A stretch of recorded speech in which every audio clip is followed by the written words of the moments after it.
CC camera প্রতিস্থাপন এটা কার্যকরী করে রাখার জন্য আমরা লিখিতভাবে বিশ্ববিদ্যালয় প্রশাসন এবং নির্বাচন কমিশনারকে আমি বলেছি। এরপরও যদি সেখানে কোনো ব্যত্যয় ঘটে, আমি তো পর্যবেক্ষণ 8টি সেন্টার সেদিন করেছিলাম, ওইখানে সন্ধ্যা পর্যন্ত বা পরবর্তী সময়ে কোনো অভিযোগ এসছে কিনা আমি জানি না। এরপরও যদি কোনো অভিযোগ থাকে, সেই সিসি ক্যামেরা তো সংরক্ষিত রাখা, ব্যালট পেপার 3 মাসের জন্য সংরক্ষিত রাখা, এই সমস্ত দাবি 9টি দাবি আমি দিয়েছিলাম। সেগুলো বিশ্ববিদ্যালয় কর্তৃপক্ষ বাইরে নির্বাচন কমিশনার যে নির্বাচন পরিচালনা করে ওনাদের দায়িত্ব, ওনারা এই দায়িত্বটি ঠিকভাবে পালন করেছেন কিনা, এখানে কোনো গাফলতি হয়েছে কিনা, এটি নির্বাচন কমিশন খতিয়ে দেখবে। এটি নির্বাচন কমিশনারের দায়িত্ব। এই প্রসঙ্গে আরেকটি আমি কথা বলতে চাই।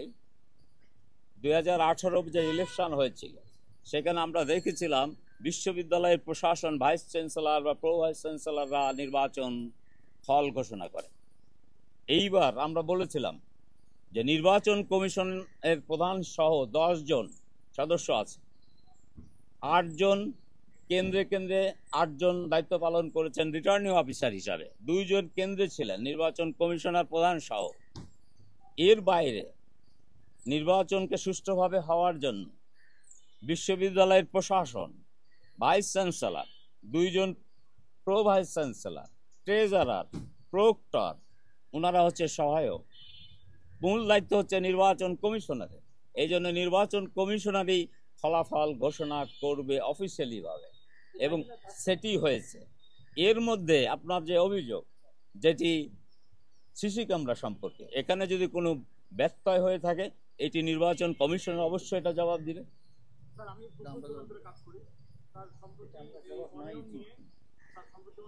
আমি 8টা কেন্দ্র পরিদর্শন করে দুপুর 1টায় বা 1:07 আমি একটা পর্যবেক্ষণ রিপোর্ট দিয়েছিলাম 9 তারিখে। এর 40 মিনিট পরে চ্যানেল 24 এই বটতলাতে বসে আমার বক্তব্য নিয়েছেন। বিকাল 4টায় যমুনা টেলিভিশন আমার বক্তব্য নিয়েছেন। ওই দিন বিভিন্ন জায়গাতে, বিভিন্ন টেলিভিশন চ্যানেলে আমাদের বিশ্ববিদ্যালয়ের শিক্ষকগণ, দলের সদস্যগণ, তারা নির্বাচন পর্যবেক্ষণ সম্পর্কে বক্তব্য দিয়েছেন। সেগুলো আপনারা খতিয়ে দেখতে পারেন। তারা কি বলেছেন? নির্বাচন কমিশনের 10 জন সদস্যের আমরা বলেছি 8 জন সদস্য সাদা দলে, 2 জন, একজন হচ্ছেন ইউনিভার্সিটির টিচার্স লিঙ্ক যেমন আমরা আছি, আর একটি হচ্ছে নেটওয়ার্কের গণযোগাযোগ এবং সাংবাদিকতা বিভাগের শামীম রেজা। উনি একটা কেন্দ্রের উদয়ন যে কেন্দ্র ছিল সেখানে রিটার্নিং অফিসার হিসাবে দায়িত্ব পালন করেছেন, এবং ওই দিন তিনি এই নির্বাচন সম্পর্কে তার বক্তব্য তুলে ধরেছেন। নির্বাচন এর ফলাফল 9 তারিখ শেষ হওয়ার পরে 10 তারিখ 8:13 সিনেট ভবনে নির্বাচন কমিশনের প্রধান সহ তার ডানে বামে যারা ছিলেন তারা সবাই এই নির্বাচন ঘোষণার শেষ পর্যন্ত ছিলেন। এর পরবর্তীতে এই যে আমরা বলছি 2 জন অন্য একটি দলের, 8 জন সাদা দলের, 2 জন পিঙ্ক বা হলুদ দলের, তারা কি মন্তব্য করেছেন এইগুলো যদি আপনারা খতিয়ে দেখেন তাহলে সামগ্রিক ফলাফল সম্পর্কে যে সমস্ত বক্তব্য দেশে বিদেশে উঠছে অথবা প্রশ্ন তোলার চেষ্টা করা হচ্ছে, তাদের এই বক্তব্যগুলোর বাইরে আপনারা অনুসন্ধান করেন, কোনো অসুবিধা নেই। এর জবাব নির্বাচন কমিশনার দিবে।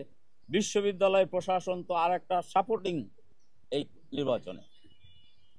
নির্বাচন কমিশনের 10 জনের যে কেন্দ্রীয় বডি, তাদের বক্তব্যই হচ্ছে এখানে অফিসিয়াল বক্তব্য, এবং ওনাদের বক্তব্যের মাধ্যমে প্রমাণ হবে কোনটি সঠিক কোনটি বেঠিক। কোনো জায়গাতে যদি তদন্ত করার প্রয়োজন হয় নির্বাচন কমিশনের করবে, বিশ্ববিদ্যালয় প্রশাসন সহযোগিতা করবে।